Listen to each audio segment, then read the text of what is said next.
Bendiciones a todos, hermanos, a los que nos miran por Instagram, que el Señor les bendiga y esperamos que esta palabra que vamos a compartir sea de bendición. Temor y temblor, como siempre decimos, es lo que nos anima a predicar. La incapacidad de hacer buena y efectiva esta palabra en el corazón humano es algo que, como seres humanos que somos finitos y muy limitados, nos frustra, pero a la vez le damos gloria a Dios porque en nuestra limitación para lidiar con algo tan sublime como la palabra de Dios, Él se place utilizarnos. Si utilizó una mula para hablar, pues ¿cómo no puede utilizarnos a nosotros?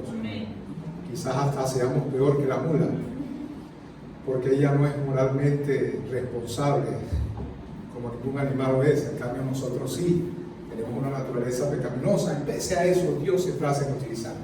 Amén. Vamos al libro de Hechos de los Apóstoles en el capítulo 16, comenzando en el verso 11.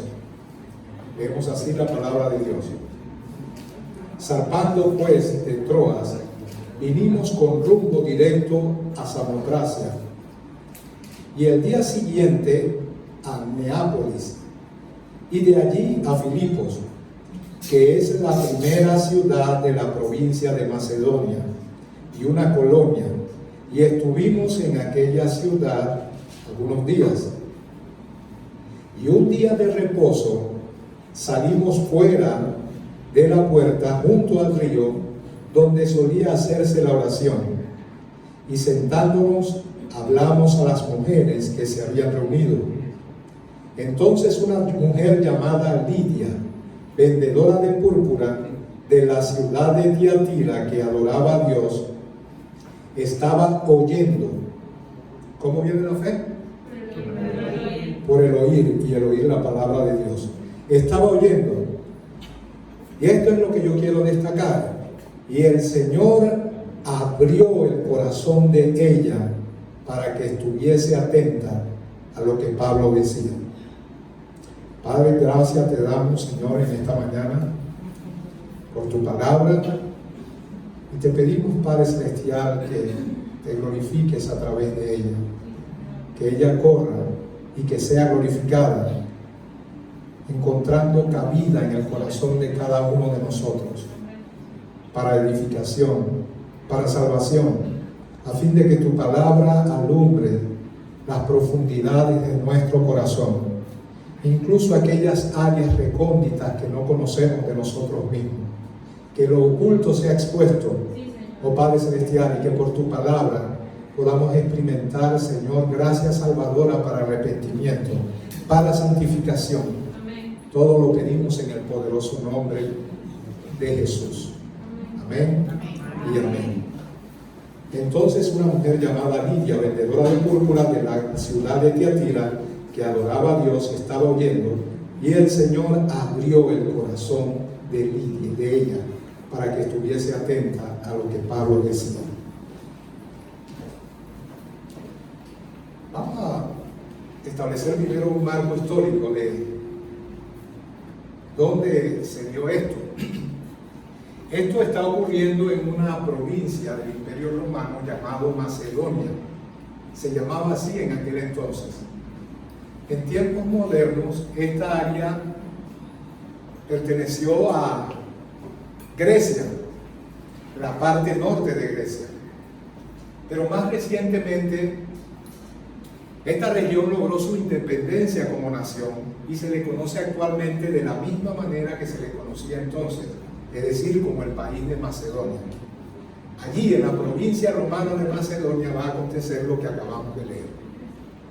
El caso es que Pablo estaba predicando el Evangelio en diferentes ciudades en su itinerante viaje misionero que él siempre tuvo presente. Y en un momento él pide la dirección del Espíritu Santo para ver a dónde dirigirse.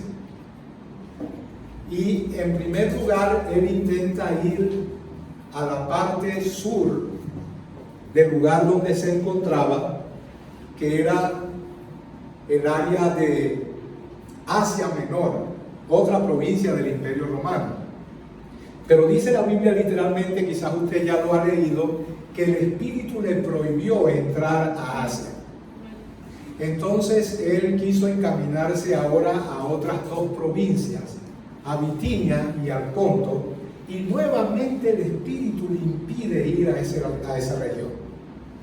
Finalmente él tiene una visión. Creo que también ustedes, si han leído el libro de Hechos de los Apóstoles, podrán haber leído acerca de la visión del varón macedonio. Pablo ve a un varón macedonio, es decir, de la región de Macedonia, que le dice: pasa acá y ayúdanos. Y guiado de esta manera por el Espíritu Santo, va específicamente a la ciudad de Filipos, en la región conocida como la provincia de Macedonia. Y es en este lugar donde tiene este acontecimiento. Noten que dice que esto ocurre un día de reposo, lo cual nos sugiere que quienes están reunidas son mujeres, no necesariamente judías, pero probablemente prosélitas. Digo que probablemente prosélitas porque el nombre Lidia no es de procedencia hebrea.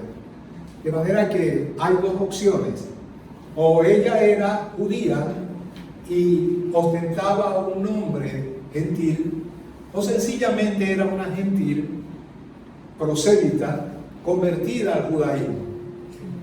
Y dice que se reunieron para la oración junto al río. Era costumbre de los hebreos hacer esto cuando no había una sinagoga. No sé si ustedes han leído el Salmo 137, incluso hay una canción en los años 70 que se escribió al respecto, de un grupo alemán. Eran dos morenas y un moreno. Creo que se llamaba By the River of Babylon. Y bailamos esa canción y todo lo demás, y nadie sabía de qué estaba hablando. Pues del Salmo 139. Amén. Y ese salmo dice, Salmo 137. Y ese salmo dice que nos sentábamos junto al río de Babilonia. Y allí contábamos y llorábamos recordándonos de Sión. Y dice que los que nos habían llevado cautivos nos pedían que cantáramos los cánticos de Sión. Y la respuesta de los hebreos en tierra de esclavitud era: ¿cómo vamos a adorar a Dios en tierra extraña? Bien, lo que quiero destacar es que, repito, era costumbre de ellos, en ausencia de una sinagoga, y por supuesto en los tiempos en que Israel fue llevado cautivo a Babilonia, todavía la institución de... ¿qué es eso? La institución de la sinagoga no existía. Pero sí existía la práctica de que, por falta de estar cerca del templo, se reunían alrededor del río. Y aquí estaban las mujeres. Y no había una sinagoga porque quizás los que allí estaban, varones, no eran convertidos. Quizás judíos, apóstatas o mayoritariamente gentiles. La norma era que para establecer una sinagoga se requería de la participación de 10 hombres. No importa si habían 1000 mujeres, se requería un mínimo de 10 hombres para establecer una sinagoga. De lo contrario, pues la costumbre era reunirse en el río. Y allá va Pablo. Amén. Y entonces Pablo les predica, y ya ustedes conocen la historia. Había muchas mujeres allí en ese momento, como aquí hay muchas personas, no mujeres, pero muchas personas. Y esto suele acontecer de continuo. Es un misterio la predicación del Evangelio. De todas esas mujeres que escucharon, dice la Biblia que Dios abrió el corazón de Lidia para que estuviese atenta a las palabras de Pablo. Noten eso, Dios abrió el corazón de Lidia. De eso yo quiero reflexionar en esta mañana. Porque si Dios no abre el corazón de alguien, no importa cuánto nos afanemos en presentar claramente el Evangelio, encontrará oídos sordos y corazones duros. Amén. Todo depende de la acción salvífica del Espíritu Santo actuando interiormente en el corazón humano para que el hombre, bajo la luz del Evangelio, pueda entender a Cristo, verle claramente, eso significa entenderle, aceptarlo en su corazón y ser salvo por ello. De manera que, para beneficio de todos nosotros como creyentes, debemos de estar claros de cómo es el Evangelio, cómo debemos presentarlo. Muchas veces cuando queremos compartir la palabra de Dios, el Evangelio, con los inconversos, con las personas que no conocen a Dios, incluso con aquellos que por diversas razones están en una iglesia, pero no han tenido una experiencia real de conversión, no han nacido de nuevo, sus vidas no han sido transformadas, quizás porque no han recibido una clara presentación o entendimiento del Evangelio que produzca en ellos fe salvadora, porque la fe viene por el oír, y el oír por la palabra de Dios. Es decir, por oír las buenas nuevas, no las buenas nuevas acerca de cualquier cosa buena que nosotros deseemos, sino las buenas nuevas únicamente de salvación. O quizás también por una mala presentación de los líderes que les predican, al dar un mensaje que en lugar de ser cristocéntrico, es decir, centrado en Cristo, es un mensaje centrado en el hombre, en su beneficio personal, en su autorrealización, en su éxito y prosperidad. Y no que la prosperidad, éxito y autorrealización tengan algo de malo, es que el Evangelio no se ocupa de esto. Como quiera, repito, cuando intentamos compartir el Evangelio con las personas que no conocen a Dios, quizás experimentemos algo de frustración al ver que la respuesta de ellos es indiferente. Y si como creyentes hemos estado haciendo esto desde largo tiempo, por muchos años, tarde o temprano nos vamos a dar cuenta que los que no conocen a Dios, el inconverso, no entiende la seriedad de la condición de perdición en la que se encuentra. No siente el temor de un peligro inminente de ser sorprendido repentinamente por la muerte y pasar a la eternidad sin Cristo y por ende a una condenación eterna. No se alarman, no importa cuánto nos esforcemos por tratar de advertirles del peligro que corren, ellos se mantienen indiferentes. Pueden ser personas buenas, pueden ser personas morales y religiosas, personas capaces de aprovechar cualquier oportunidad que la vida les brinde para alcanzar su beneficio personal, su éxito, su prosperidad, avanzar intelectual y materialmente. Sin embargo, son totalmente indiferentes al único mensaje que puede asegurarles una correcta relación con Dios a través de la salvación que Él ofrece en Cristo Jesús. Totalmente indiferente. Y muchas veces eso nos frustra. Y yo creo que todos lo hemos experimentado. El porcentaje de aceptación es mínimo en comparación con el porcentaje de rechazo. Y si no, preguntémosle al Señor. Multitudes le seguían, pero de esas multitudes, todos aquellos que iban detrás de Jesús y se agolpaban para ver los milagros que Él hacía, los panes que multiplicaba, pero cuando Él los confrontaba con el mensaje de salvación, cuando Él les explicaba su condición perdida de que eran pecadores y que necesitaban salvación, entonces la reacción de ellos era de rechazo. Amén. Podemos presentarles todas las ofertas de gracia, de salvación. Ellos la van a escuchar, pero sin embargo van a reaccionar con indiferencia.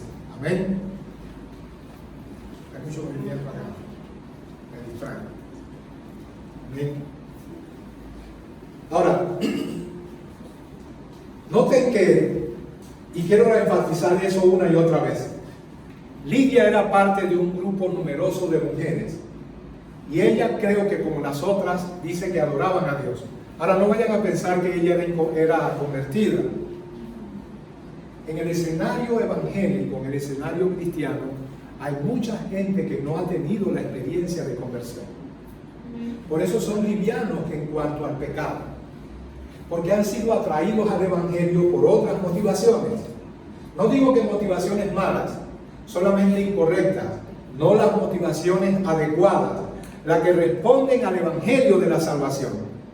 Es decir, en los tiempos en que vivimos, a diferencia de los que yo viví, y aquí podemos dar fe de eso muchos que venimos de los años 80, donde el Evangelio era carpas, techos de zinc que al mediodía, cuando solían celebrarse los cultos, se convertían en una suerte de microondas, que todos los que estaban dentro se freían vivos.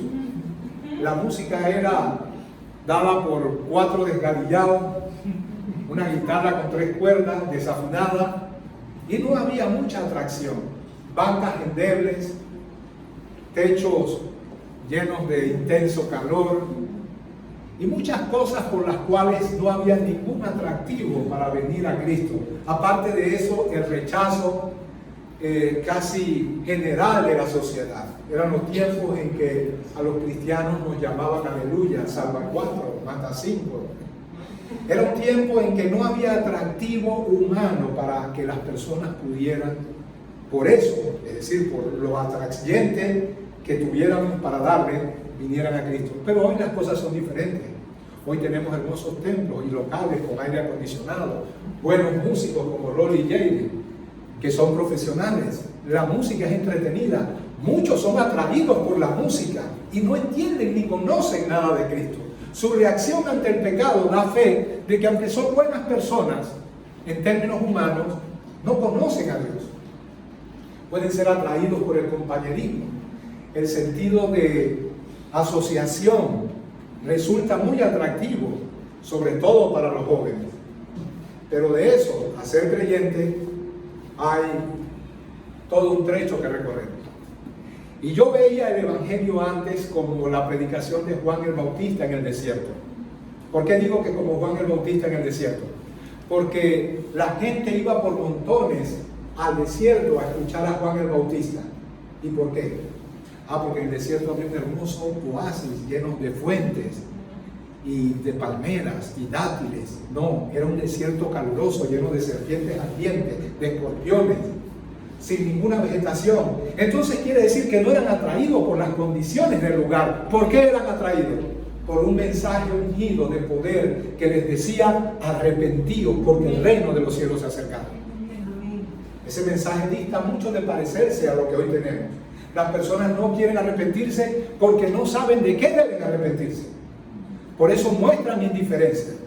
Repito, pueden ser personas muy afectuosas y amables, pero cuando uno intenta explicarles su condición pecaminosa y la urgente necesidad de un Salvador, la respuesta de ellos es de indiferencia.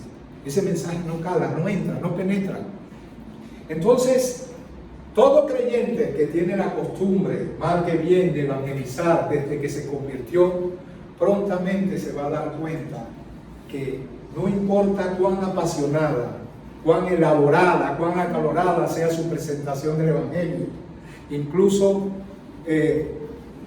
cuando se esmere por hacer una invitación llena de pasión para que reciban a Cristo, la reacción de ellos es de indiferencia. Entonces surge la pregunta obligada: ¿cómo presentamos el Evangelio? ¿Cómo va a ser recibido el Evangelio por ellos? ¿Cómo el Evangelio puede calar en el corazón humano? Y en este pasaje tenemos la respuesta. Primero, tenemos que entender por qué de esa indiferencia. ¿Cuál es la razón por la cual las personas son indiferentes? Debemos entender eso antes de que nos lancemos a la aventura de predicar, para que podamos orar correctamente. ¿Por qué las personas son indiferentes? ¿Por qué no reaccionan al Evangelio? ¿Por qué es un milagro que ocurre de vez en vez que una persona llega y es impactada y cambia? Yo puedo dar fe de muchos de ustedes, de muchos. Quizás la más típica, porque se ha hablado de ello, sea Antonella. Y me gusta citar el ejemplo de Antonella. Tú eres de Nueva Era, ¿verdad? De todo y de nada. Y después que escuchó el Evangelio, llega donde Gaby, su mamá, y dice: no entiendo todo. Creo en Jesús. Jesús es el Salvador del mundo.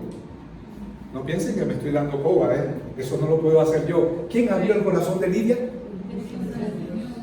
¿Fue Pablo? Ahora vamos a ver que Pablo tiene participación, porque si bien Dios abrió el corazón de Lidia, lo hizo para que estuviera atenta a las palabras de Pablo.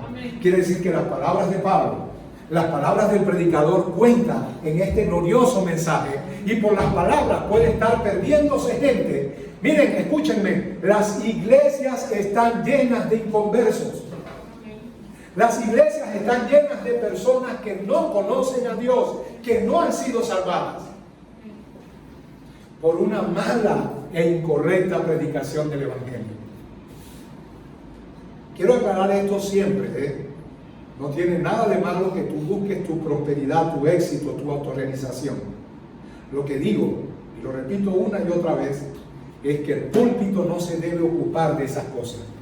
No tiene nada que ver con eso. El púlpito está para que las personas conozcan el glorioso evangelio de la salvación. Y para ello las personas deben ser confrontadas con la realidad de que ellos están perdidos, nacieron con una naturaleza pecaminosa que desde que nacieron y hasta que mueran los lleva a quebrantar la santa ley de Dios y son reos de condenación eterna, porque la paga del pecado es muerte. Yo no puedo presentar el amor de Dios sin antes explicarle a las personas cómo se ha manifestado ese amor. Si yo digo fulano de tal me ama, qué bien, qué bueno, mándale saludo de mi parte. Si yo he cometido un delito grave, quizás he asesinado, y por eso soy llevado a la cárcel y sentenciado a cadena perpetua o a la pena de muerte, y justo el padre de la persona a quien yo maté viene con un recurso legal a librarme de la condenación, entonces yo estaré agradecido eternamente con esa persona. Su amor no es un amor tipo Hollywood, un amor cosmético, es un amor que alcanza más allá de mi entendimiento, porque no entiendo cómo alguien que recibió de mí todo el mal luego me devuelve todo el bien, hace que yo reciba la herencia del hijo a quien yo asesiné. Entonces ese mensaje de toda tolerancia y de un amor no encuentra cabida en el corazón del ser humano, porque él dice: amor, está bien que me ame, pero yo puedo vivir sin que lo haga, sin que me ame.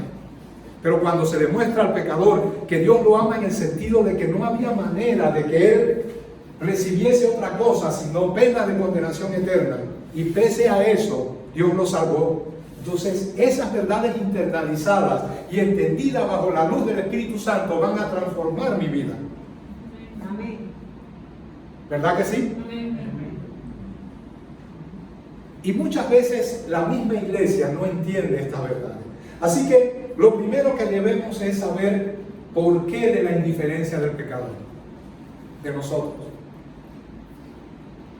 En primer lugar, ¿por qué de la indiferencia de nosotros los pecadores? Primera razón, estamos muertos espiritualmente. Tú no puedes razonar como un muerto.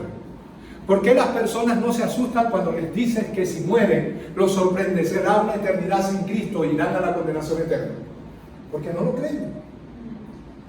Si ahorita alguien se sintiera mal, fuera al médico, el médico dubitativo, rascándose la barbilla, le dice: ¿están tus familiares aquí? Yo quiero que vengan. La persona se asustaría, entendería que el médico va a transmitir una noticia grave, y en efecto, si el médico dice: tienes una enfermedad incurable, el temor se apoderaría inmediato de ese corazón. Y sin embargo, la muerte física es temporal. Más allá de los límites de nuestra vida existe una vida eterna que puede acontecer o en el infierno o en el cielo. Sí, en el infierno y en el cielo, aunque esa palabra no se utilice hoy en los púlpitos. Existe el cielo, existe el infierno. Y el Evangelio te indica por qué tú desde que naciste eras candidato seguro para la condenación eterna.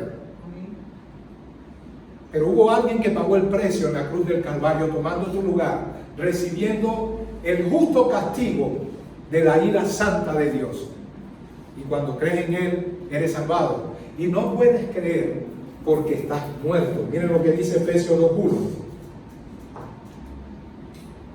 Estábamos muertos en vuestros delitos y pecados, Colosenses 2:13 dice: y a vosotros, estando muertos en pecados y en la incircuncisión de vuestra carne. Estábamos muertos en pecado y en la incircuncisión de nuestra carne.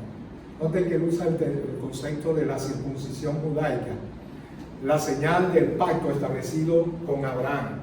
Pero él dice eso era solamente una sombra tipológica. La realidad de eso que Dios hizo con Abraham es cuando él circuncida el corazón. Eso corresponde a lo que dice la Biblia, que Dios abrió el corazón de Cristo. No es algo externo que viene de afuera, es algo que se realiza interno. ¿Ven? La circuncisión hecha a manos de hombre es cortar, hacer una incisión en la carne. Y Pablo nos explica que Abraham no fue salvo por eso, que eso vino después de que él creyó y al creer le fue contado por justicia. Es decir, él fue salvo por fe y la circuncisión vino después. Venido el Evangelio, el pacto de la circuncisión quedó atrás y queda el cumplimiento, es decir, el antetipo, el cumplimiento de lo que era una sombra profética. ¿Y cuál es ese cumplimiento? Cuando el Espíritu Santo entra en el corazón humano a través de la predicación del Evangelio, circuncida el corazón, lo transforma, lo regenera, lo cambia y esa persona nace de nuevo. Pero estábamos muertos. Efesios 2:5, aún estando nosotros muertos en pecado, nos dio vida juntamente con Cristo. Por gracia sois salvos. Así que una de las razones por la que el pecador es indiferente es ¿por qué? Porque está muerto. Un muerto no razona, no percibe. Un muerto no siente. Está bien, ustedes dirán, pero ¿qué significa estar muerto? Bueno, sabemos que no es muerte física. Las personas no están por ahí muertas. Es decir, caminan, hablan y logran grandes cosas. Pero en cuanto a su relación con Dios, están desconectados de Él. Son como zombies, gente que existe pero no vive. Porque la verdadera vida es la vida Zoe.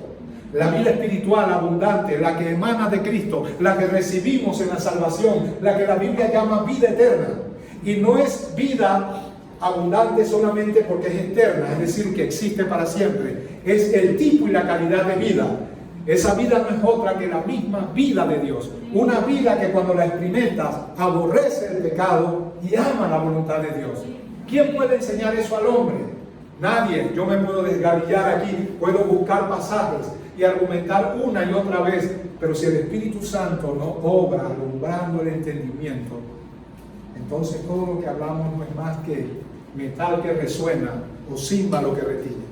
Pero gloria a Dios, porque Él ha dispuesto la predicación para que el Evangelio corra y sea glorificado. Ciertamente Dios abrió el corazón de Lidia, pero lo abrió para que estuviera atenta a las palabras de Pablo.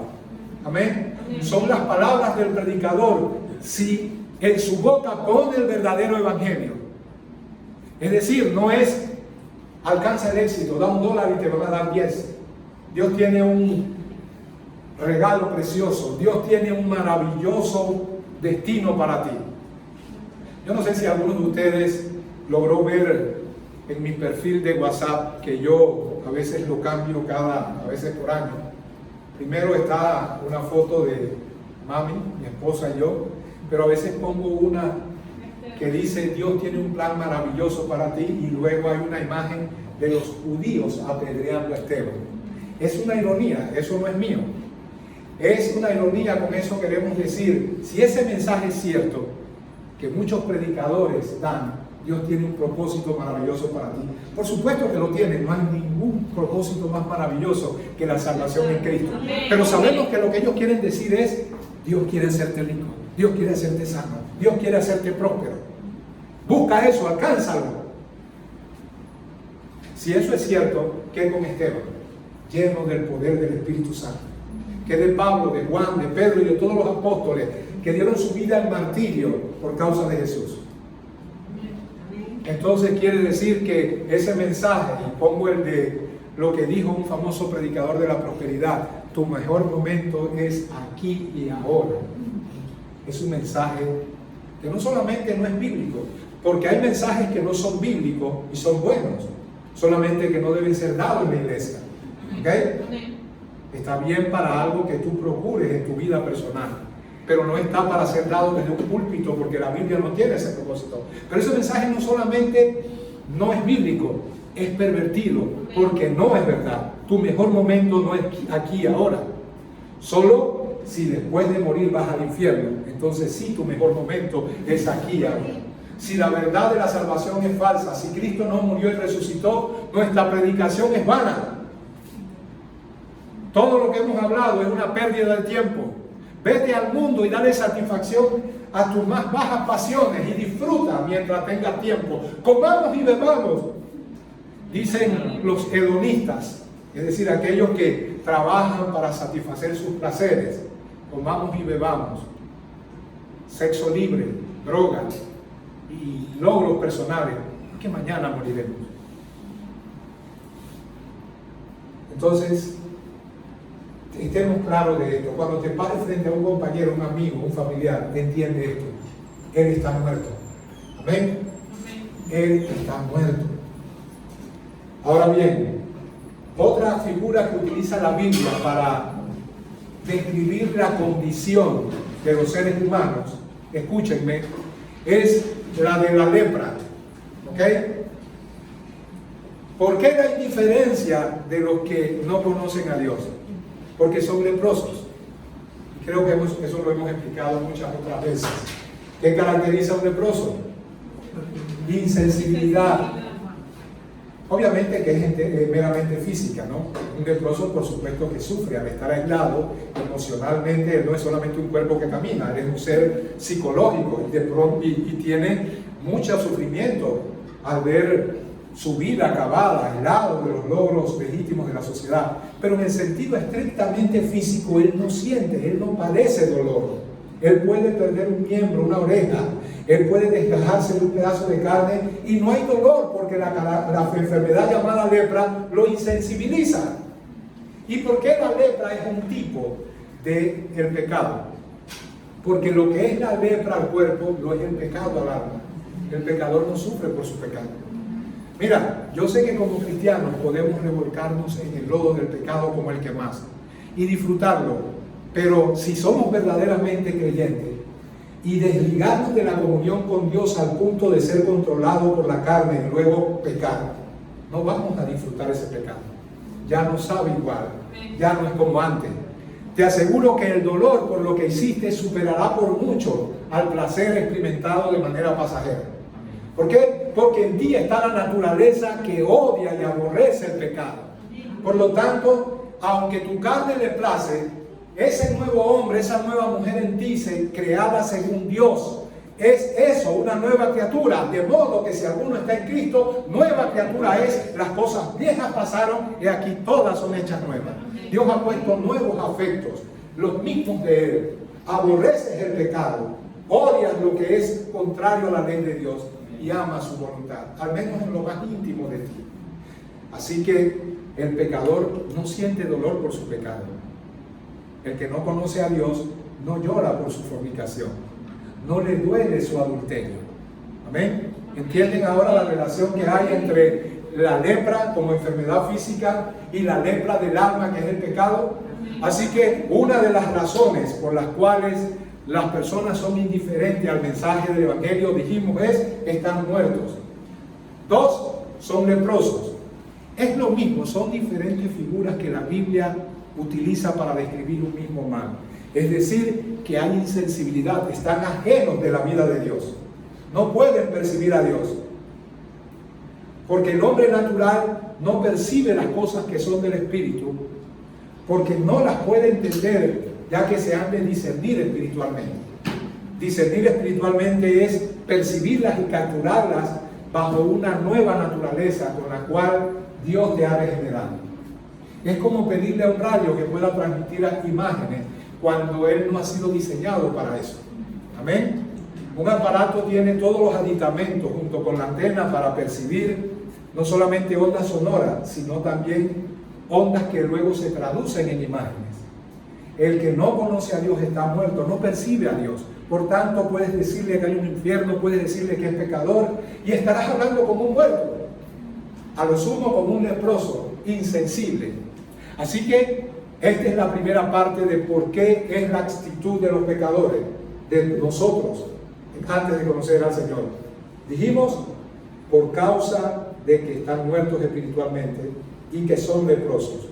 Ahora bien, dijimos que la pregunta obligada, después de ver que todo nuestro esfuerzo por compartir el Evangelio, la mayoría de las veces cae en oídos sordos y en corazones duros, en gente indiferente, muchas veces buenas personas, personas morales, religiosas, afectuosos, amables. No son personas que están al margen de las leyes humanas, pero todos, unos y otros, están al margen de la ley de Dios. Todos hemos pecado, todos somos pecadores. Podríamos decirlo de esta manera: la verdad del caso es que todos somos delincuentes delante del cielo. El cielo no nos puede aceptar a nosotros, estamos destituidos de la gloria de Dios. ¿Se acuerdan cuando les hablaba de que las personas aceptan de muy buena gana que les digamos que son pecadores? Oye, tú eres pecador. Ah, sí, yo lo sé. Hasta se ríen. Para ellos, pecador es alguien imperfecto. Pero pecador es mucho más que eso. Pero dile a alguien, eres un delincuente. Y a lo mejor, dependiendo de quién es, hasta un golpe te pueda dar. ¿Ven? Porque esa palabra es ofensiva, delincuente. Pero delincuente es nada en comparación con pecador. Delincuente es alguien que merece cárcel. Pecador es alguien que merece condenación eterna. Ven que incluso en la misma iglesia los cristianos no entienden su evangelio. A causa de la distorsión de un evangelio que por muchos siglos, hasta la primera mitad del siglo XX, fue predicado de una manera y luego fue distorsionado, diluido, para hacer del mensaje un mensaje no cristocéntrico, centrado en Cristo, sino un mensaje antropocéntrico, centrado en el hombre. Yo mandé unas 10 razones por las cuales, era una forma irónica de hablar, no debes congregarte en una iglesia de sana doctrina. Oye, por supuesto que debes congregarte en una iglesia de sana doctrina, pero era algo irónico. Con eso lo que queríamos decir es, si no quieres ser entretenido, si tu propósito es escuchar la música que tanto te agrada, y solo eso, y no hay nada de malo con escuchar música cristiana que tanto te agrada. Lo que digo es que si eso es lo que te atrae y no Cristo, no vayas a una iglesia de sana doctrina. Si quieres sentirte bien después del culto contigo mismo, no vayas a una iglesia de sana doctrina, porque muy probablemente el mensaje te taladrará el corazón y a lo mejor te sentirás ofendido y apretarás tu puño y dirás que ese predicador me cae mal. Y eso es lo que debe esperarse, porque si con el árbol verde, que es Cristo, hicieron todo eso, ¿qué no harán con el árbol seco? Amén. No se extrañen si el mundo os aborrece, antes que a vosotros a mí me ha aborrecido. Si fueres del mundo, el mundo amaría lo suyo, pero por cuanto no sois del mundo, antes yo os escogí del mundo, el mundo os aborrece. Este mensaje no solamente es difícil de ser aceptado, escúchenme, es imposible. Pero entonces, ¿para qué predicamos? ¿Y por qué estamos aquí? Es imposible, a menos que ocurra lo que leímos con Lidia. Amén. Y Dios abrió el corazón de Lidia. Mi oración es, Padre, abre el corazón. Yo me puedo pasar aquí trayendo versículo tras versículo, argumento tras argumento. Padre, abre el corazón de todos nosotros para entender tu evangelio, aunque ya seamos salvos, tener un sentido de piedad y de santificación superior a lo que hemos tenido. Y en caso de que no te conozcamos, pues que te conozcamos y el evangelio alumbre para salvación. Esa es la razón por la diferencia de las personas. Están muertos en delitos y pecados y son leprosos. Ahora bien, ¿qué hace Dios? Recuerden que para entender la indiferencia de las personas cuando compartimos el evangelio con ellas, decíamos que debemos entender la razón de su indiferencia. Ya dijimos que es que están muertos en delitos y pecados y que son leprosos. Debemos entender qué hace Dios también. Amén. Diga conmigo, de Dios es la salvación. Dios debe darnos vida. Si estamos muertos, ¿qué debe hacer Dios? Darnos vida. Vamos a leer los mismos pasajes que leímos antes, pero con una parte que yo suprimí. Efesios 2:1. Él os dio vida a vosotros, que estabais muertos en vuestros delitos y pecados. ¿Quién nos dio vida? ¿Fue una decisión que tú tomaste? ¿Tú tomaste una decisión que te dio vida o Dios te dio vida para que tú tomaras la decisión? ¿Tú te arrepientes para ser salvo o Dios te salva para que te puedas arrepentir? Recuerden a Lázaro. Lázaro está muerto. El Señor le dice, se para frente a la tumba y le dice, Lázaro, sal fuera. Este pasaje plantea un problema. Lázaro está muerto. Él no puede oír la voz. Al momento en que se da, Lázaro debe ser resucitado de su estado de muerte para oírla. De manera que el Evangelio es la conjunción de la predicación que Dios ha puesto bajo nuestra responsabilidad, que debemos hacer fielmente al Evangelio verdadero, por medio del cual el Espíritu Santo alumbra, y en el momento preciso en que se predica, simultáneamente el Espíritu da vida al hombre que está muerto en delitos y pecados. Y a vosotros, estando muertos en pecado y en la incircuncisión de vuestra carne, eso fue lo que leí hace un momento, pero añado lo siguiente, os dio vida juntamente con Él, perdonando todos los pecados. Efesios 2:5, aún estando nosotros muertos en pecado, nos dio vida juntamente con Cristo, por gracia sois salvos. Efesios 5:14, por lo cual dice, despiértate tú que duermes, levántate de los muertos y te alumbrará Cristo. Y Juan 11:43, bueno, es lo que les expliqué de Lázaro. Juan 5:21, porque así como el Padre levanta a los muertos y les da vida, asimismo el Hijo también da vida a los que Él quiere. Amén. Indiferencia se debe a estar muertos en delitos y pecados, a ser leprosos insensibles a la voz de Dios, al pecado que Él repudia y a la voluntad y su ley que Él ama. ¿Qué hace Dios? Dios nos da vida. Jesús daba vida a corazones que, por el trato de Dios interno previo a su predicación, encontraba gente con un corazón contrito y humillado. Y mientras alumbraba a unos que se humillaban ante Él, endurecía más o cegaba el entendimiento de otros que se creían justos. El mayor enemigo de la salvación es creerse bueno, porque implícitamente al creerte bueno estás diciendo que no necesitas ser salvado. ¿Por qué si eres bueno necesitas ser salvado? ¿Recuerdan el ejemplo que les puse hace un momento atrás? Yo, habiendo cometido un crimen y siendo juzgado y sentenciado a muerte, ¿cómo puedo ser salvado si alguien se me acerca, el padre de aquel a quien sané, a quien maté, y me dice que la voluntad de su hijo es que yo sea librado de la muerte y reciba su herencia?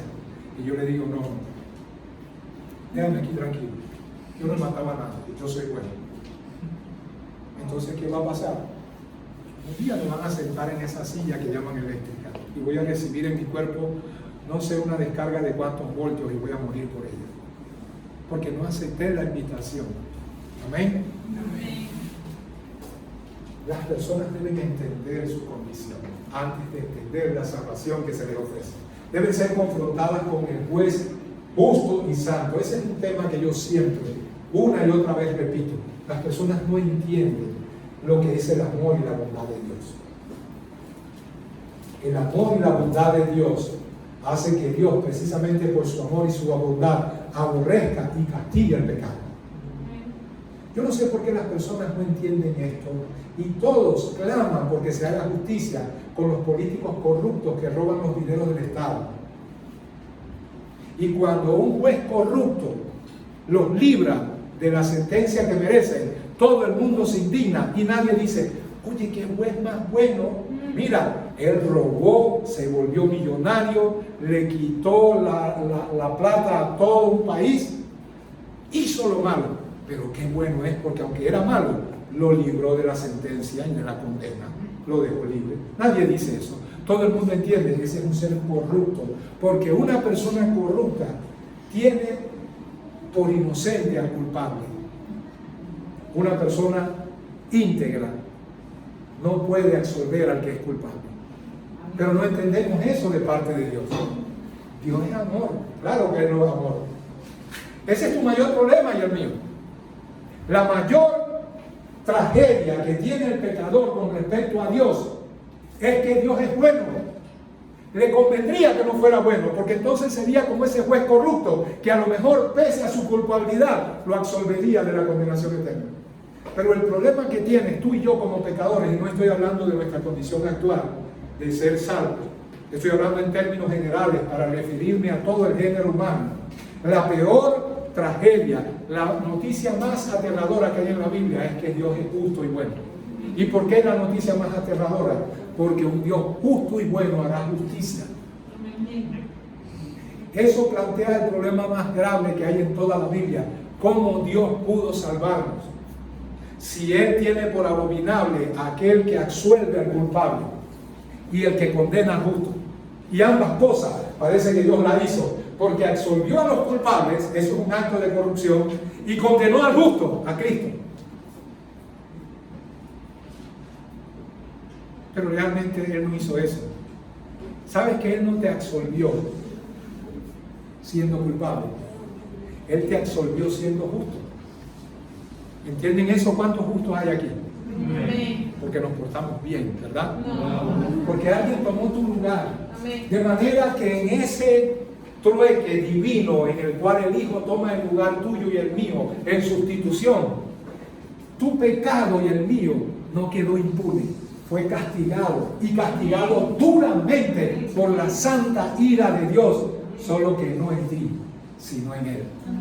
Y al ser Él condenado por lo que tú y yo merecíamos, tú y yo fuimos justificados por lo que Él hizo. Amén. Amén. A mí se me contó la vida de Él, que yo no viví, porque a Él se le contó la vida que Él nunca cometió, mía. Eso es justificación. Entonces, estas verdades gloriosas han sido engavetadas y dejadas bien lejos de la verdad del oído de las personas. Repito, quiero aclarar esto una y otra vez, y lo voy a hacer mientras dure el mensaje. No tiene nada de malo el éxito, la prosperidad.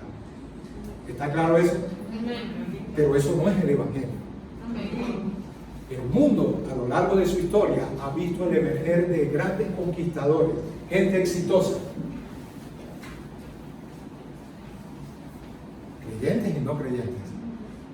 Uno de los primeros conquistadores que se menciona en la Biblia es un tal Nimrod, que creó el gran imperio de Babel. Si lo trayéramos al presente, sería uno de estos adalides que utilizan los motivadores para hablar de él es el ejemplo, este es el Steve Jobs moderno. Yo pregunto, ¿dónde está Nimrod? Éxito y prosperidad no son cosas ni buenas ni malas, son éticas e intrínsecamente neutrales. Lo puede lograr un perverso y lo puede lograr uno bueno. Para poner un ejemplo, que ya he puesto, dos ejemplos paralelos.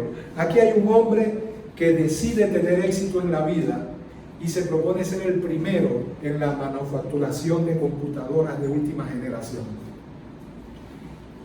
Para ello tiene un loguito en forma de manzanas y con un tiempo llega a ser aclamado como el hombre más exitoso, más genial, Steve Jobs. ¿Tuvo éxito? Por supuesto que lo tuvo. Éxito es lograr la cima de aquello que quieres lograr. Paralelo a eso hay un hombre, él quiere ser el primero también y lograr la cima en lo que se ha propuesto lograr. Y lo hace en tiempo récord, a diferencia de todos los que le han antecedido. Logra ser el capo número 1 de la droga en Colombia, Pablo Escobar. ¿Logró éxito? El éxito es un concepto neutral, no es ni bueno ni malo. Dios hace salir su sol sobre justos e injustos, hace llover sobre malos y buenos. Sol y lluvia es oportunidades. Él hace salir su sol y hace caer su lluvia, pero quien debe labrar la tierra para obtener los beneficios del sol y la lluvia eres tú. Y lo puedes lograr con principios que te pueden dar un coaching y no tiene nada de malo en eso, pero no tiene que ver con la salvación. Hay hombres exitosos en esta vida, punteros en cuanto a lograr cosas extraordinarias. También los hay cristianos y no irán a la vida eterna. Y a mí de verdad me quebranta el alma cuando los cristianos, a veces, y yo a veces soy también mete la pata. Alguien cristiano me dijo, oye, léete ese libro de Steve Jobs para que te motive. Yo no tengo nada que leer a Steve Jobs, perdóname. Ayúdame a leer, dame un libro de Martín Lutero, de Calvino, de Pablo, de Juan Knox. Dame uno de esos hombres, de verdad, con todo respeto. No me motiva. Prefiero ir al rebuzno de un burro que escuchar eso. Y sobre todo cuando se te vende como evangelio, eso es lo peor. Porque pudiera darle una lectura pasajera a cosas como esa para ver si dejo de ser un poco cabezón e integro una serie de elementos buenos a mi vida en este mundo. Pero no tiene que ver nada de la salvación. Yo soy predicador del evangelio, no soy motivador, ni he sido llamado a rascarle el oído a nadie. Yo quiero que las personas entiendan que nosotros realmente, si hemos sido salvados, tenemos que tener una aversión hacia el pecado y un amor por Cristo. No que seamos imperfectos. Yo decía en un escrito que envié en estos días acerca de cómo Dios nos invita a saciar la sed. Decía que Dios no dice en esos pasajes que nos invita a tener sed, sino que invita a los que ya tienen sed a saciarla. Amén. Un creyente no es perfecto, pero ¿qué lo distingue? Tiene sed de Dios. Amén. Yo quiero éxito, yo quiero un poquito más de regalo, claro que sí, y mejor beneficio. Y en ausencia de eso, mi vida no se resquebraja ni se quebranta. Pero me quebranta hasta los tuétanos no lograr poder ser un poquito más como Cristo. Eso sí me desajusta hasta la muerte. Porque mis afectos han sido cambiados y los de ustedes también. Entonces, Dios nos da vida, es lo que Él hace. Dios sana nuestra lepra. Recuerden que utilizábamos también el ejemplo de la lepra. Dios sana nuestra lepra, es decir, la insensibilidad. ¿Recuerdan a Naamán? Segunda de Reyes capítulo 5, de eso predicamos muchas veces. Naamán era leproso, el profeta lo manda a sumergirse en el río Jordán, una figura de nuestra muerte y resurrección en Cristo. Sin la salvación y redención que efectuó Cristo en la cruz del Calvario y la aceptación de ella en el corazón humano, no puede haber resurrección. Es decir, surgir de la muerte espiritual en la que estamos a la vida espiritual, a la vida sola. Así que esa es una figura del Evangelio. Sumérgete en el Jordán. Y cuando emergió, la lepra desapareció. Solamente, no, su piel se volvió como la piel de un niño. ¿Qué quería Naamán? Una piel normal. Yo soy leproso, tengo ronchas, putrefacción. Hay elementos de pus corriendo por mi cuerpo. Yo solamente quiero ser normal. Dame una piel áspera, pero quiero ser normal. Dios hace mucho más abundantemente de lo que pedimos o entendemos. Dios no le devolvió una piel normal, le dio una piel como la de un niño. Y decíamos, ¿qué caracteriza la piel de un leproso? Insensibilidad. ¿Qué caracteriza la piel de un niño? Mucha sensibilidad. ¿Qué caracteriza a nosotros los pecadores sin Cristo? Indiferencia, insensibilidad. Quiero oír música, me gusta la religión, pero no la verdad que yo debo ser confrontado con un infierno. No, a mí me gusta la musiquita y oír esto y entretenerme y ir a conciertos, pero en mi vida yo no me voy a preocupar si cometo un pecado, si cometo un desliz, si adultero, si fornico, si hago esto y aquello. ¿Qué es eso? Insensibilidad. ¿Qué caracteriza a uno que se han encontrado con Dios? ¿Perfección? No. Pero mucha sensibilidad. Eso significa que cuando peca, la sensibilidad que tiene lo hace consciente, puede ver su maldad, puede ver lo asqueroso de su pecaminosidad y se duele por ello. Se quebranta y llora y tiene temor y gime y clama por arrepentimiento. Así que, ¿qué hace Dios? Nos da vida y nos libra de la lepra. Otra cosa que hace Dios, Él es quien en verdad nos trae a Cristo. Ustedes recuerdan el discurso del Señor cuando habló de que era el pan vivo que descendió del cielo en el capítulo 6 de Juan. ¿Recuerdan? Ellos comenzaron a escuchar el mensaje y, a diferencia de poco antes, cuando recibieron panes y peces multiplicados, dije bien, ¿no? Sí. No me vino un, ¿cómo es? No me vino un madurazo, ¿verdad? O me dio temor. Ok. Eso lo recibieron con agrado, porque es que la gente está dispuesta a recibir de Dios cosas como esas. Pero cuando lo confrontó con el mensaje, y miren lo que el Señor dice, Juan 6:44, mas os he dicho que aunque me habéis visto, no creéis. Todo lo que el Padre me da vendrá a mí, y al que a mí viene, no le echo fuera, porque he descendido del cielo, no para hacer mi voluntad, sino la voluntad del que me envió. Y esta es la voluntad del Padre, el que me envió, que de todo lo que me diere, no pierda yo nada, sino que lo resucite en el día postrero. Y esta es la voluntad del Padre que me ha enviado, que todo aquel que ve al Hijo y cree en Él, tenga vida eterna. Eso fue lo que le pasó a Lidia, vio al Hijo. Eso ver no es literal. Ver es una figura de entender. O sea, entendió la verdad porque Dios abrió el corazón de Lidia para que, escuchando el mensaje de Pablo, entendiera el Evangelio. Pero miren lo que dice, esta es la voluntad del Padre que me dio, que todo lo que Él me diere, vendrá a mí. El que a mí viene, no le echo fuera. Y esta es la voluntad del Padre que me envió, que todo lo que Dios me da, venga a mí. Y mi compromiso es, si verdaderamente eres salvo, yo te resucitaré en el día postrero. Amén. Esa es nuestra seguridad. Juan 6:44, ninguno puede venir a mí si el Padre que me envió no le trajere, y yo le resucitaré en el día postrero. Juan 6:65, y dijo, por eso os he dicho que ninguno puede venir a mí si no le fuere dado por el Padre. Así que, ¿por qué la indiferencia de las personas? Están muertos, están leprosos. ¿Qué debe hacer Dios? Debe darles vida, debe sanar su lepra, debe Él mismo traerlos a Cristo. ¿Y cómo lo hace? Todo es parte de una misma verdad. Todo esto, Dios trae a los pecadores para que crean a Cristo. Dios abre el corazón de Lidia, Dios sana la lepra para hacer sensible el corazón insensible, Dios da vida al corazón muerto. Es lo mismo. Está representado por lo que leímos. Dios abriendo el corazón de Lidia. Es lo mismo dicho de manera distinta. Es la misma verdad ensamblada con diferentes ejemplos. Amén. Amén. Dios debe actuar en el corazón de las personas antes de que las personas crean en el Evangelio. ¿Ok? Otra cosa que hace el Padre, debe revelarlo al corazón humano. Lucas 10:22. Todas las cosas me fueron entregadas por mi Padre, y nadie conoce quién es el Hijo sino el Padre, ni quién es el Padre sino el Hijo, y aquel a quien el Hijo lo quiera revelar.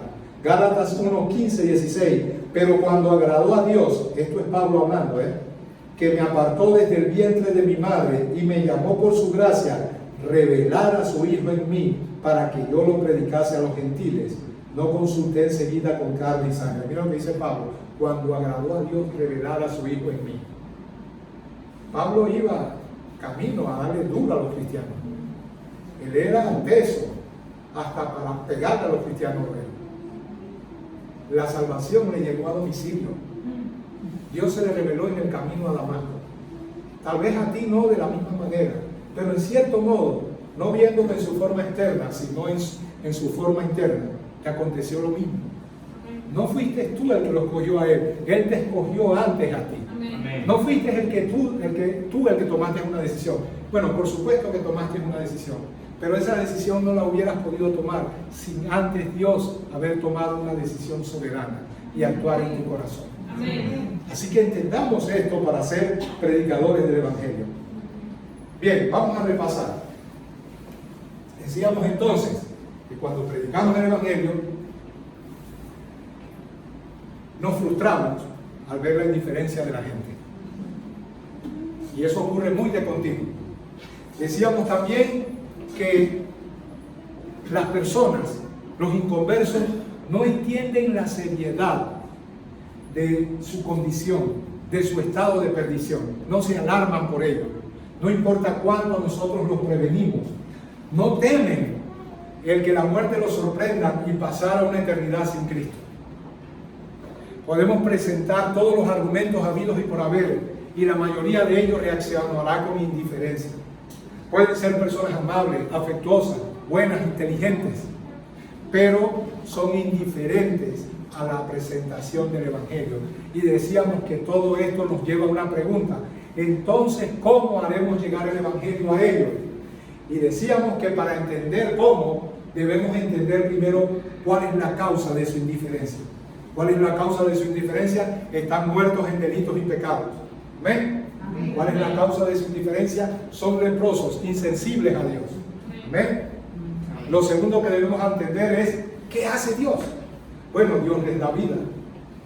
Dios los trae a Cristo. Dios se revela a ellos. La Biblia dice, en el capítulo 16 de Mateo, que Jesucristo lleva a sus discípulos a la región de Cesarea de Filipo. Y estando allí les pregunta, ¿quiénes dicen ustedes que soy yo? Pero antes de eso hizo una pregunta distinta. ¿Quiénes dicen las personas que soy yo? Y todos comienzan a decir lo que habían escuchado. Hay gente por allí diciendo que tú eres Jeremías o Isaías o alguno de los profetas del Antiguo Testamento. Aún hay otros que dicen que tú eres Juan el Bautista, en quien obran estos poderes y a quien Dios ha resucitado. Eso dicen los de allá afuera, los que no me conocen. Su criterio es formado no a través de una información interna, gestada por el Espíritu Santo en su corazón. Es una información exterior, leída, oída. Nada ha acontecido en sus corazones, por tanto, aun cuando su criterio sea acertado, porque decir que Jesús es Dios de Dios es acertado, eso no significa mucho para él. Así que él les dice, bueno, eso es lo que ellos dicen. Ahora yo quiero saber qué dicen ustedes de mí. Esa era la pregunta importante. La otra fue una antesala. Quiero preguntarles la opinión que tienen los demás de mí para contrastarla con la opinión que ustedes tienen. Porque ustedes dicen seguirme, ustedes dicen conocerme. Así que yo espero que ellos tengan opiniones que al final de cuentas son opiniones que vienen producto de una información interna, sin afectarlos internamente en su corazón. Pero ustedes me siguen, así que yo quiero saber qué dicen ustedes de mí. ¿Recuerdan la respuesta de Pedro? No analicemos lo acertada de la respuesta, porque lo fue. No analicemos lo teológicamente correcta que fue, porque eso pudiera haber sido estudiado en un libro. No, analicemos la procedencia de esa información. Tú eres el Cristo, el Hijo del Dios viviente. Respuesta del Señor: bienaventurado eres, Simón, hijo de Jonás, porque contestaste correctamente. No, bienaventurado eres, Simón, hijo de Jonás, porque lo que dijiste no te lo reveló carne ni sangre, sino mi Padre que está en el cielo. ¿Qué lo hizo bienaventurado? ¿Qué te hace bienaventurado a ti y a mí? ¿Da la respuesta correcta? A lo mejor lo leíste, a lo mejor fue el producto de tu mente inquisitiva y aguda para analizar. Pero una cosa es cuando, como Pedro, de manera espontánea, tú respondes porque nace de tu corazón. ¿Amén? Yo puedo hacer una declaración como esta. Un padre ama a su hija, aun cuando ella esté en peligro de muerte. Esa es una declaración fría. Es verdadera, pero es fría. Pero si alguna de mis hijas estuviera colgando de la baranda de ese edificio, papá, yo digo, un padre ama a su hija y daría su vida por ella y correría a salvarla. ¿Hay diferencia entre una y la otra declaración? En su forma interna es igual. Un padre daría la vida por su hijo, pero sin duda que este tiene una experiencia vital con respecto a la hija que quiere salvar. Así es la revelación. La revelación te pone en posesión de lo que te es revelado. No es una información muerta, no es una data fría en tu mente, es una experiencia vital. Eso es lo que Dios debe hacer en el corazón humano antes de que responda a la experiencia de salvación. Amén. Y por último, la razón de la indiferencia humana. ¿Qué debe hacer Dios? Pero vamos a lo último. ¿Qué debe hacer el hombre? ¿Cuál es nuestra responsabilidad? Bien, quiero que vaya conmigo y con esto termino. Ezequiel 37. Ezequiel 37, a ver si yo lo encuentro primero que ustedes.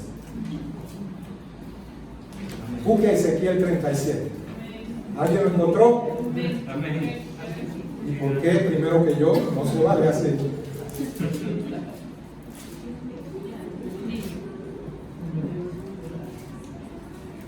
Miren lo que dice Ezequiel 37. Y la mano de Jehová, escúchame por favor, présteme atención, regálenme su corazón. La mano de Jehová vino sobre mí y me llevó en el espíritu de Jehová y me puso en medio de un valle que estaba lleno de huesos y me hizo pasar cerca de ellos por todo en derredor, y aquí que eran muchísimos sobre la faz del campo, por cierto, secos en gran manera. Eso describe al ser humano. ¿Ok? Y me dijo: hijo de hombre, ¿vivirán estos huesos? Y dije: Señor Jehová, tú lo sabes. Me dijo entonces, diga conmigo, profetiza sobre estos huesos y diles: huesos secos, oíd palabra de Jehová. Así has dicho Jehová el Señor a estos huesos: he aquí yo hago entrar espíritu en vosotros y viviréis.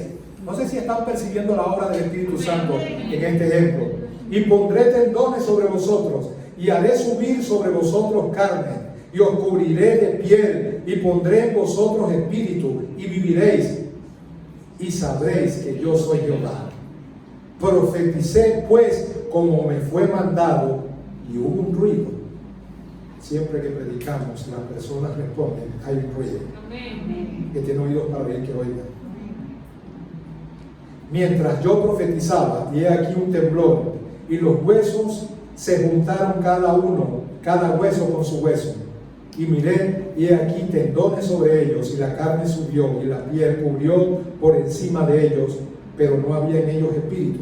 Y me dijo: profetiza. ¿Cuántas veces se ha dicho profetiza? Creo que 3, ¿verdad? Profetiza al espíritu, profetiza, hijo de hombre, y di al espíritu: así ha dicho Jehová el Señor, espíritu, ven de los 4 vientos y sopla sobre estos muertos y vivirán. Y no vamos a seguir leyendo. ¿Qué debemos hacer nosotros? Debemos tener conciencia que estamos ante huesos secos. Tú no le hablas a los huesos secos y tratas de convencerlos. Miren que el Señor le pregunta al profeta: ¿vivirán estos huesos? Él se siente tentado a decir: no, el panorama está tan desalentador que cómo él va a pensar que esos huesos dispersos y recalcitrantes secos van a vivir. Pero como está ante un Dios que es todopoderoso y puede hacer todo lo que quiere, él opta no por decir: no, que va, esto no vivirá. Él opta por decir: tú lo sabes. ¿No te ha pasado? Hay personas a las cuales le hemos predicado, creyentes que a veces yo los veo y digo: no tienen un entendimiento del pecado. Probablemente estoy ante una buena persona, pero no ha nacido de nuevo. Y uno se desespera. Y en oración sientes que el Señor te pregunta: ¿tú crees que algún día vivirás? Y tú dices: tú lo sabes. Ese compañero mío no es que sea duro, es amable, pero el evangelio ni fu ni fa. A veces preferiría que me contradijera, que se mostrara agresivo contra mí, porque eso sería indicio de que probablemente estamos a un punto de quebrantar esa dureza. Pero peor que el rechazo es la indiferencia. Eso muestra que están secos, y secos en gran manera. Amén. Pero ¿qué le dice el Señor? Acuérdense que estamos tratando qué debemos hacer nosotros. Él le dice: profetiza sobre este hueso. Hermanos, la verdad es que he gastado todo el tiempo para decirles algo que debí decirles desde un principio, y con eso bastaría para el mensaje. Profetiza sobre los huesos secos. No una vez ni 2 veces. A veces la gente no se convierte por años en la iglesia, y al cabo de ese tiempo, después de ser expuesto al verdadero mensaje, profetiza y se hace la luz, y la persona entiende: wow, de verdad que yo no era salvo. De verdad que ahora entiendo, ahora mi corazón arde, ahora tengo vida. Así que él profetizó y dijo al Espíritu: sopla de los cuatro vientos de la tierra. ¿Notan la paridad, la responsabilidad del profeta en profetizar y la obra del Espíritu Santo? Recuerden, vamos a Lidia. Y Dios abrió el corazón de Lidia y la convirtió así de tajo. No, abrió el corazón para que estuviera atenta al Evangelio de lo que predicaba Pablo. Porque agradó a Dios, dice la Biblia, porque si nuestro Evangelio está encubierto, entre los que se pierden está encubierto, a los cuales el Dios de este siglo ha cegado el entendimiento de los incrédulos para que no les resplandezca la luz del Evangelio de la gloria de Cristo. En contraste a eso, dice la Biblia, agradó a Dios salvar a los creyentes por la locura de la predicación. ¿Por qué es locura? Locura allí puede ser traducida como necedad. ¿Ok? Yo les expliqué por qué el Evangelio era necedad. Porque la cosmovisión del mundo de entonces, y aún hoy, tanto de judíos como de gentiles, era que si un Dios me va a salvar, tiene que ser un Dios portentoso, viniendo en un caballo blanco, como un guerrero triunfante. Pero uno que nace en un pesebre, uno que entra no en un caballo blanco, sino en un burrito, uno que es crucificado, la peor muerte que Roma tenía para la peor lacra de la sociedad, y que para los judíos representaba maldición de Dios, porque escrito está: maldito todo aquel que es clavado en un madero. ¿Cómo tú me vas a decir que ese hombre que representa oprobio y maldición es el que me salva? Eso es necedad, eso es locura para los gentiles y es tropezadero para los judíos. Tropezar es escandalizarse, es no ir más allá porque hay algo que te impide avanzar porque tú no puedes tragar eso. Y ellos no podían tragar. Estamos esperando al Mesías, que va a venir a librarnos del poder de Roma. Y ustedes me están diciendo que este hombre es el Mesías. Y Pablo dice que la locura de la predicación, la necesidad de un mensaje que va en contra de la lógica humana, es por medio del cual, cuando el Espíritu, en conjunción con la predicación del Evangelio, obran de manera unánime y simultánea, es que las personas son salvas.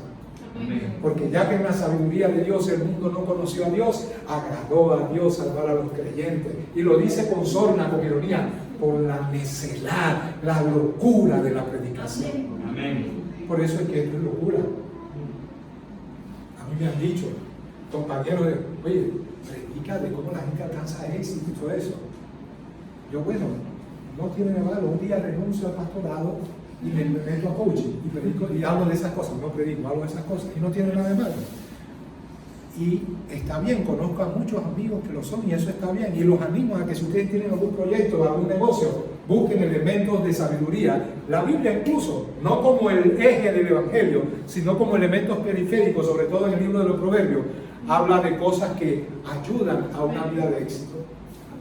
Mira la hormiga, oh perezoso, mira sus caminos y sé sabio, la cual no teniendo capitán recoge en el invierno para cuando llega el verano. Eso habla de diligencia, de no procrastinar. Pero eso no es el Evangelio, ese no es el hilo conductor que fluye desde Génesis hasta Apocalipsis. El predicador no debe pensar tanto en el futuro de la gente como en su eternidad. Tu eternidad es más importante que tu futuro. ¿Ven? ¿Qué debemos hacer? Predicar sobre huesos secos. Profetiza. 4 veces se menciona profetiza. Así que no te canses de profetizar. Predica y predica. Pero ten conciencia, porque eso te ayudará a que uses las palabras correctas, a que presentes el evangelio correcto. No procures ser políticamente correcto para agradar a las personas. Escúchame, yo les explicaba esto el viernes. No tiene nada de malo que tú quieras agradar a las personas. Lo que tiene de malo es que quieras agradarle a expensas de la verdad del evangelio. ¿Ok? Yo quiero agradar a todos ustedes, pero si cuando predico para agradarle yo tengo que decir, responder algo que puede ofenderle, yo soy un mercenario del evangelio, solamente estoy aquí para ver qué provecho alcanzo de ustedes. Pablo dice: si agradarle a los hombres no sería siervo de Jesucristo. Amén. Entonces, ¿Cómo debemos predicar? Con fidelidad. Miren lo que dice la Biblia. Pues ya se lo leí. 1 Corintios 2:5. Así que, hermanos, cuando fui a vosotros para anunciaros el testimonio de Dios, no fui con excelencia de palabras o de sabiduría, pues me propuse no saber entre vosotros cosa alguna, sino a Jesucristo y a este crucificado. Y estuve entre vosotros con debilidad y mucho temor y temblor. Y ni mi palabra ni mi predicación fueron con palabras persuasivas de humana sabiduría, sino con demostraciones del Espíritu y del poder, para que vuestra fe esté fundada no en la sabiduría de los hombres, sino en el poder de Dios. Muchos que son cabezcalientes y que piensan que la predicación consiste en dar 3 y 4 gritos, se basan en ese pasaje para decir que la predicación no debe estar saturada de intelectualidad o de argumentos, sino que tú no es lo que quiere decir ese pasaje.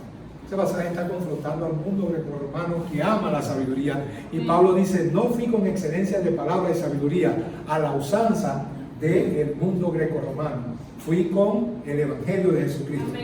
¿Okay? El Evangelio es poder de Dios para salvación. Tampoco quiere decir que fui con demostración de poder. Está hablando de que para que la gente creyera, ¡fu!, se cayeron 20 allá, y luego hizo ¡fu!, y 4 comenzaron a saltar acá. No, él no está diciendo que el Evangelio, no la sabiduría de los hombres, es el poder de Dios para salvación. Amén. Y por último, Romanos 10:15. ¿Y cómo predicarán si no fueren enviados? Como está escrito: cuán hermosos son los pies de los que anuncian la paz, de los que anuncian buenas nuevas. Amén. ¿Por qué las personas son indiferentes? Porque están muertas en delitos y pecados, son leprosos. ¿Qué debe hacer Dios? Dios debe darles vida, Dios debe sanar su lepra, Dios debe traerlos a Cristo, Dios debe revelar a su Hijo en ellos. ¿Qué debemos hacer nosotros? Profetizar, para que el Espíritu, a través de nuestra profecía, entiéndase, predicación, actúe en los corazones humanos. La predicación es necedad al oído lógico humano, porque no logra entenderlo. No es que en efecto sea ilógico, es que en primera instancia no se entiende. Amén. Por lo tanto, el predicador debe esforzarse en presentar buenos argumentos, bajo el entendimiento que esos argumentos no van a convertir a nadie, pero que son los que Dios quiere dar, para que si a Él le place en su soberanía los utilice y abra el corazón de la gente, para que atentos a estos argumentos, a estas verdades bíblicas, puedan ver a Jesucristo y ser salvos por Él. Amén. Amén. Y por último, Él dice, es una forma poética de hablar, que Él considera hermosos los pies de los que anuncian buenas nuevas. A veces estamos en una sociedad, en una cultura que ya no aprecia el lenguaje, y por eso necesitamos versiones modernas que de alguna manera mitigan el impacto de otras versiones de mucho más contenido. Y todo el lenguaje figurado, la abstracción filosófica, ya las personas no tienen eso, por lo tanto a veces cosas como esta no la entienden. Hermosos los pies, está hablando de que Él aprecia el andar de aquellos que al conducirse en este mundo comparten el Evangelio de la salvación con las personas. El andar de ellos es hermoso para Dios. Amén. ¿Quieres resultar hermoso a Dios? Profetiza sobre estos huesos secos. Amén. Y guía al Espíritu, sopla. Jesús le dijo a un hombre, fariseo de fariseos, religioso, que creía que por su bondad podía ser salvo, le dijo: si no naces de nuevo, no puedes entrar al reino de los cielos. ¿Cómo se hace eso? El viento sopla de donde quiere. Es una alusión al Espíritu Santo. Y oye su sonido. No sabes de dónde viene ni a dónde va. Así es todo lo que es nacido del Espíritu. ¿Por qué las demás mujeres en esa reunión en Filipo no fueron salvas? ¿Por qué Dios abrió el corazón de Lidia? Así es la salvación. Y está más allá de mis posibilidades. Quiera Dios que Él haya abierto el corazón de nosotros. Porque no se trata solamente de que una vez fui salvo y ahora vamos a verdades más importantes y profundas. Eso es una falacia. Lo que llaman muchas veces verdades profundas, que excitan el oído, son bagatelas. La salvación es la verdad más profunda, que nos hará falta la eternidad para entender lo que ocurrió con ese maravilloso hombre en la cruz. La eternidad no será suficiente para entenderlo. Y el entenderla puede dar salvación al que no la tiene. Y al que ya la tiene, crecimiento y santificación. Una expectación piadosa de algo que no comprendía y ahora entiendo en mayor profundidad, que va para beneficio de mi santificación. Amén. Así que como quiera, sopla de los cuatro vientos Espíritu Santo y hazlo a través de nuestra imprecisa, nuestra inadecuada, nuestra limitada predicación. Amén.